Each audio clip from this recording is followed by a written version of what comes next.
Hello, very good day to every one of you. So we are on the next fresh week. So I welcome you all for today's session. Today we are going to start the second chapter of second part of 12th class. Okay, right. So be ready to listen. Be ready to think after the session is over. Okay. So after the session over, you make your own notes so that it will be a permanent asset for you. So let us start today's session. Okay, please go through these 6 class of organic compounds: alcohols, phenols, ethers, aldehydes, ketones, carboxylic acids, corresponding functional group, and IUPAC name ends with these suffixes. Okay, now what is common among among these 6 class of compounds, organic compounds? What is common, whether it may be in the structure or maybe in the combination or something, or compounds of something like that? So what is the common you will find when you go through the molecular formula or structure part of these 6 class of organic compounds? I think you took a correct what decision or the thinking. They are the compounds of carbon, hydrogen, and oxygen. There are many compounds of carbon, hydrogen, and oxygen in organic chemistry. Okay, you will find apart from these 6 class of organic compounds, esters are there. Okay, carbohydrates are there. Many are there. But in this year, in 12th class, we learn these 6 class of compounds. So these 6 class of compounds are divided into 2 chapters in 12th class. So chapter number 1 or the part 1 of compounds of C, H and O is alcohols, phenols and ethers. Whereas the part 2nd of compounds of CHO is aldehydes, ketones and carboxylic acids. So totally we have to understand, we have to learn, we have to go through these 6 class of compounds of C, H and O. So now let us begin the first part, compounds of C, H and O, that is alcohols, phenols and the ethers. Okay, right. What are alcohols? Alcohols are the organic compounds which contain hydroxyl OH group as their functional groups, and they are organic compounds. That is the important part.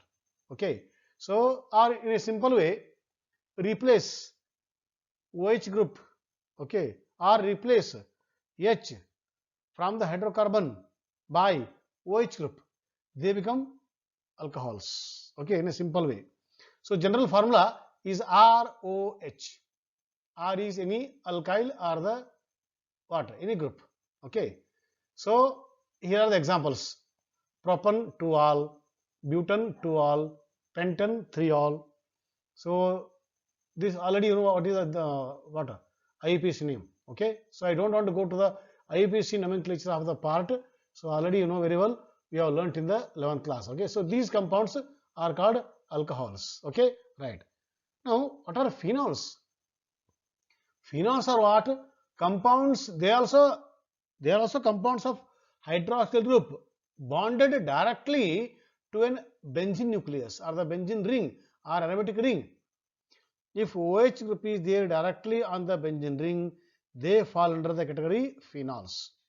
Benzene ring directly attached to the OH. Benzene ring directly attached to the OH, or OH directly attached to the benzene. OH directly attached to the benzene. All these compounds are called phenols. You see here, OH is attached to the benzene ring only, but not directly. Via. This is what this C to this C link is there, no? For this C, OH is there. So OH group is not directly attached to the benzene nucleus. Therefore, this compound is not coming under phenol. This is coming under the aromatic alcohol, benzyl alcohol. Okay, now you see this one. Here also, OH group is not directly attached to the benzene via one carbon, right? So this is also not belongs to what? Phenol category. It is also aromatic alcohol. Its name is what?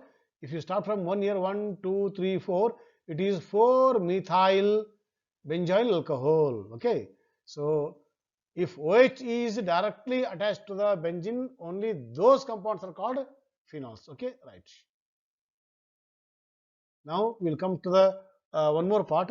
What are the uses of alcohols? Why we have to learn this chapter?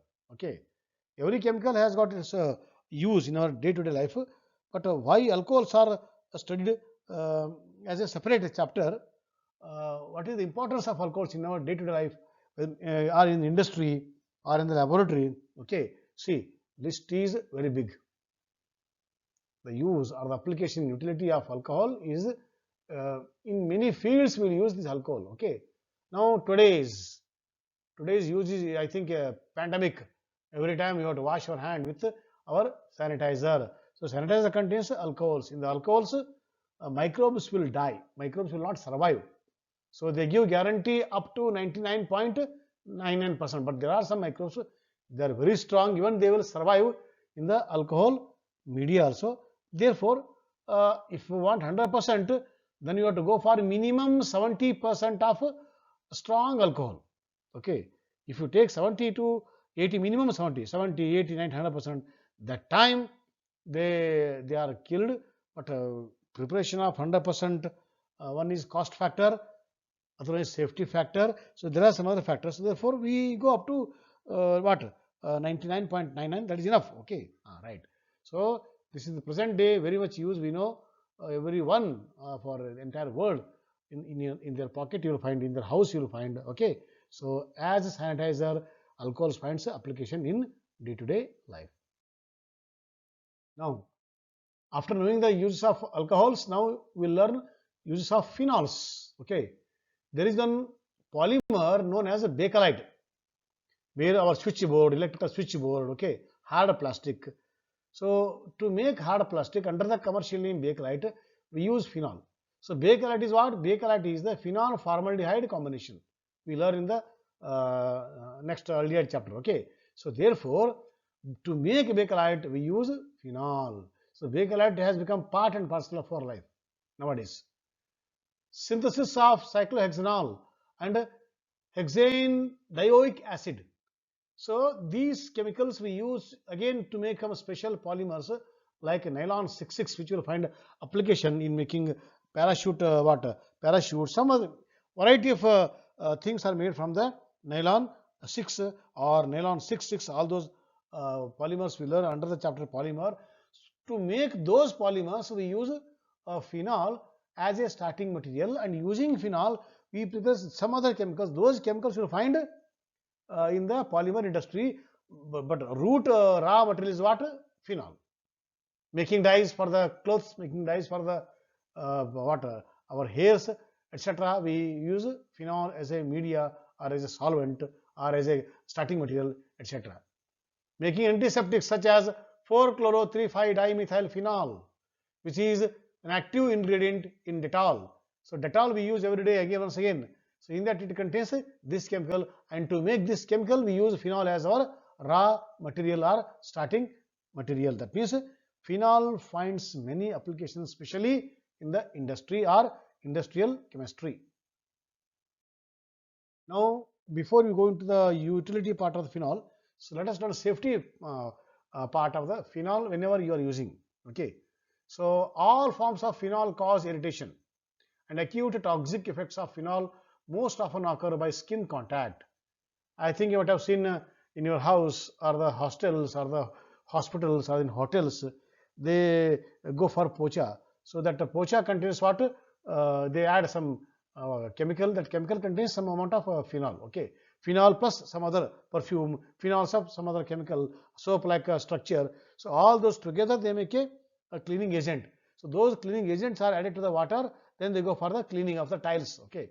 So but if they fall on the skin, if it is strong cleansing agent, so we get a irritation on the skin. So you have to be very careful. Then even dilute solutions 1-2% may cause severe burns if contact is prolonged. Whenever it falls on the skin, immediately you have to wash with running water, otherwise it may cause some severe problem. Systematic toxicity can result from skin or eye exposures. Okay, so especially it should not go into our eyes. So condition becomes very immediately you have to rush to the hospital and approach doctor. No time gap.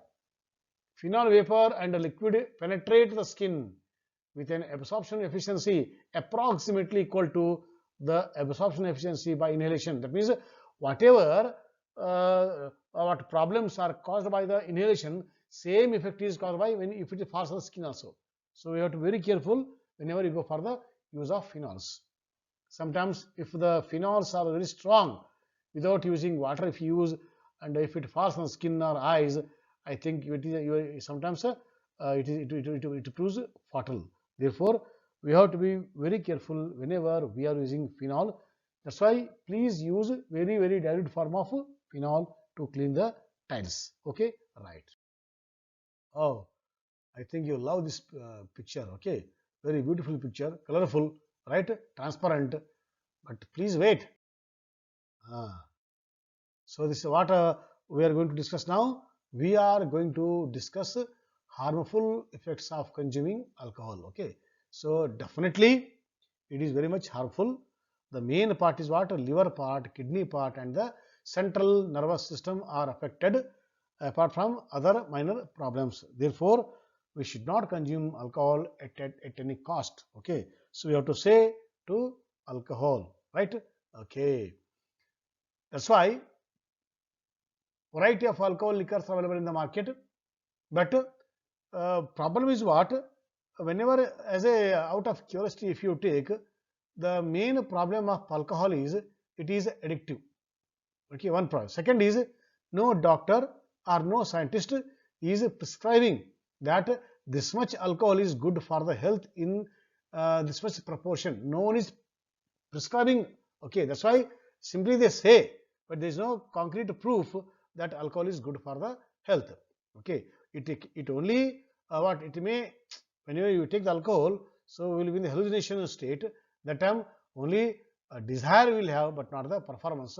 Therefore, definitely alcohol is what? Unfit to drink. So let us conclude that alcohol is alcohol. Right, now we'll come to the third category, ether part. What is an ether? Ether is whenever O is there between the two carbon, especially two alkyl groups or the two aryl groups. Okay, that category is called as what? Ether. Okay, so O is in between two R and the R prime.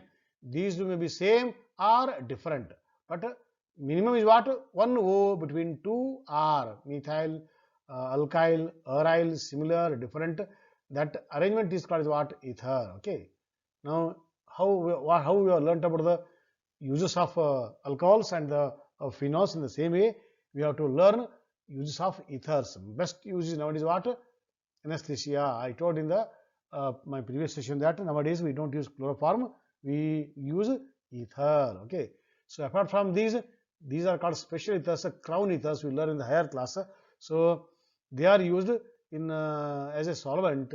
Okay. Now solvents for covalent molecules, ether is easily removed because ether is highly volatile, more volatile, more evaporative than the petrol. Therefore, whenever you are handling with ether, you have to be very careful. Okay, right. Now, these are examples for ethers: dimethyl ether, diethyl ether, all those special ether, which is not there for your syllabus. This part, right part, but still have a glance. Okay, right. Now we'll go for the classification of alcohols. Depend upon the number of OH groups, they are classified as mono, di, tri and polyhydric alcohols. Okay, so mono hydric alcohol, dihydric alcohol, trihydric alcohol, and so on, depend upon the number of OH groups which are present in the formula. In the same way, phenols are also classified mono, di, tri, depend upon the number of OH on the benzene nucleus. Okay, right. Now, see, these are examples. Okay, so this is mono, this is di, this is tri, this is poly hydroxy alcohols. Okay, sorbitol, polyhydroxy alcohol. Right. Now, here I have taken one more example where OH group is there, 3 OH groups are there on the same carbon. But in this, what you will find? 2 OH, 3 OH, many OH are there on the different carbons. But this case is what? Different. All 3 OH are on the same carbon. That time it is highly unstable. If you find any alcohol with multiple OH groups on the same carbon, they are highly unstable. That time they go for condensation. So elimination of a small molecule like water, and they convert into what? Stable form. That's why I have taken this example. So to show that more than one OH group on the same carbon leads to the instability. Now, this is one more way of classifying the alcohols. Depend upon the OH group attached to the carbon atom. This carbon atom is what? sp3. Okay. So this carbon is sp3. This carbon is all are sp3. But one more is what? OH group attached to the carbon atom in turn attached to one more carbon comes under the primary alcohol. If the OH group attached to the carbon, if that carbon is attached to 2 other carbon atoms, secondary. Similarly, tertiary. They are all sp3. At the same time, depend upon the attachment of the other carbon atoms on the carbon having the OH group, they are classified as primary, secondary, and tertiary. Now see, these are the isomers of C4H9OH alcohol. Okay. So, but you see the naming: 1 butanol, 2 butanol, 2 methyl 1 propanol, 2 methyl 2 propanol. This is which alcohol? OH group attached to the carbon. This carbon is having only one carbon, so primary alcohol. This C having one more C, other C secondary carbon, secondary alcohol. This OH having only one primary. This C OH attached to C having 3 other attachments of carbon, so tertiary. So depend upon the attachment, they are classified as primary, secondary, and tertiary. Just now we have concluded. One more way of classifying as allylic and the benzylic. Okay. So what is allylic here? Allylic is OH group. Okay, attached to the carbon atom. That carbon is sp2. Right? sp2. Wait. Allylic is what? Allylic is OH group attached to the carbon. That carbon is sp3. Soon after the carbon-carbon double bond. Okay, right. Once again here, OH group attached to the sp3 carbons, in turn attached to the carbon-carbon double bond. They come under the allylic. So please recall our first chapter. So we'll come to know. So these are called what? Allylic alcohols. OH group attached to the carbon, okay, which is sp3 and which is attached to the carbon-carbon double bond, allylic. Okay, whether it is aromatica, aliphatica, we don't bother. What we bother? We bother is OH group attached to the carbon. That carbon is sp3 and that carbon is having a link with the carbon-carbon double bond. They are called allylic alcohols. Then what are benzylic? Benzylic alcohols are this one. OH group attached to the sp3, that is attached to the directly benzene ring. Here OH group attached to the sp3, that is having carbon-carbon double bond. OH group attached to the sp3, okay, that is attached to the what? Benzene ring. That is called what? Benzylic alcohols. All these are benzylic alcohols, benzene ring. Okay, right. So carbon, OH group attached to the carbon, okay, having carbon-carbon double bond. This we can take it as a what? Is it allylic or benzylic? I leave it to you. Okay, think. I am giving you as a food for thought. Okay, right. So once again, whether it is allylic or benzylic, okay, so they are classified as what? Primary, secondary, tertiary, depend upon what? Depend upon the OH group attached to the carbon atom, in turn attached to the some other carbon. Okay, right. Now one more category is there, vinylic alcohol. So in these alcohols, OH group is attached to a sp2 hybridized carbon atom, that is vinylic carbon. Such alcohols are called vinylic alcohols. See, OH group directly attached to sp2. Here what? OH attached to the sp3, that is having attached to the carbon-carbon double bond. But here OH attached directly to the sp2. They come under the vinylic alcohols. And the best example, first member is what? Vinyl alcohol. Okay, right. Now ethers. What are ethers? I told ethers, O between the two alkyl groups. Okay, right. You see here, O between the two ethyl. Okay, right. So they are classified as aliphatic and aromatic, depend upon the benzene and normal aliphatic ethers. Okay, right. They are also classified as a simple and what? Mixed or symmetrical and unsymmetrical ethers. What is symmetrical? Are a left and right side of the O you have to see. If you find the left and right side of the O, both are same, they come under the symmetrical ethers. If you find on the left side and on the right side different alkyl groups, they come under the unsymmetrical, because see, CH3O CH3 looks symmetrical, whereas C2H5O CH3, one side smaller, one side bigger, so they look unsymmetrical. So depend upon the attachment. If they are similar, our symmetrical or simple. If they are different, the unsymmetrical or mixed ethers. Okay, right. Now naming part, because I will not go to the naming part of alcohols and the phenols, because already we learnt. We have not learnt in the 11th class how to name ethers. So only that part I am concentrating. So ethers are named by keeping these 3 points in the mind. Number 1, the alkoxy group with shorter carbon chain is a substituent. The longest carbon chain is the parent chain. The substituents are placed alphabetically. Okay, right. Please see. Okay, O between the two alkyl groups. Okay. Now this is O1 2. This is O1 2 3 4. So shorter becomes a substituent, side chain. Okay, that is ethyl. So they are named by using the word oxy, because O is there, no. So which oxy substituent is there? Ethyl is there. So ethoxy. What is the parent chain? Longest chain? Butane family. So this is what? Ethoxybutane. Because it is attached to the first carbon atom of the butane chain, therefore it is named as 1-ethoxybutane. Okay, right. In the same way, you name here 1, 2, 3, 4 and 5, or this is the longest chain, pentane family, and this is once again soon after the O, only one is there, that is methyl, see, 1 carbon. So on first carbon atom of the pentane chain, only one CH3 group is there, so it is 1-methoxy. Parent name is what? Pentane. But remember, for the pentane chain, there is a side chain. On the 4th carbon atom of the pentane chain, methyl group is attached. This methyl group, okay. So therefore, it is 4-methyl. 4-methyl pentane is the parent name. But you have to say, you have to first name the substituent, you know. So it is 1-methoxy 4-methyl pentane. Similarly, 2-ethoxy 2-methyl propane.